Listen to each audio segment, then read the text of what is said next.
मुंबई महापालिका निवडणुकीच्या पार्श्वभूमीवर अंधेरी पश्चिममधील प्रभाग क्रमांक 67 मधील शिवसेनेचे शाखाप्रमुख दीपक सणस अपक्ष उमेदवार म्हणून निवडणूक लढवत आहेत। युतीच्या जागा वाटपामध्ये हा प्रभाग मनसेकडे गेला असतानाही गेल्या 30 वर्षांपासून या भागात कार्यरत असलेले दीपक सणस स्थानिक नागरिकांच्या आग्रहामुळे निवडणुकीच्या रिंगणामध्ये उतरल्याचं त्यांनी सांगितलंय। स्थानिक पातळीवर त्यांना मोठा प्रतिसाद मिळत असल्याचा दावा त्यांनी केलाय। दरम्यान प्रभाग क्रमांक 67 मध्ये आता लढत अधिकच चुरशीची झाली असून स्थानिक उमेदवार म्हणून दीपक सणस मतदारांवर किती प्रभाव टाकतात हे पाहणं महत्त्वाचं ठरणार आहे।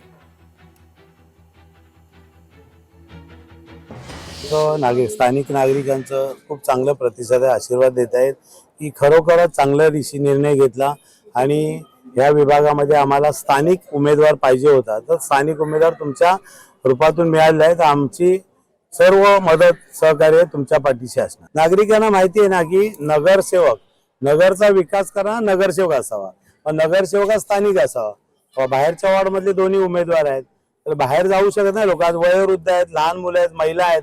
जर त्यांचे काही समस्या असतील, आपत्कालीन पाऊस आला, काही घडलं, एखादी रात्री परत लाईट बंद पडली, काय झालं, तर लोक जाणार कुठे शोधायला? स्थानिक असेल तर त्याला ताबडतोब त्यांच्या सिक्युरिटीला पाठवू शकतात, किंवा वयस्कर असेल तर कोणालाही तिथून पाठवू शकतात, किंवा वयस्कर लोक पण येऊ शकतात ना तिथे।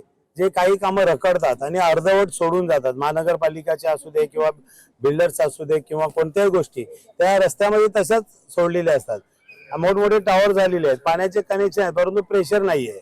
नागरिकांनी जायचं कुठे? पाण्यासाठी वन फिरावं लागतं आणि गटारे आहेत रस्त्याला। आज जे नाळे वगैरे आहेत पावसामध्ये असे तुडुंब भरलेले असतात आणि वयोवृद्ध लोक जे वॉकिंगला जातात किंवा आपल्या नातवंडांना स्कूल गेटवरती घ्यायला जातात, तर त्यांना ते त्रास होतो। म्हणून ह्या समस्या मला विभाग स्वच्छ सुंदर करेल हे माझी संकल्पना आहे।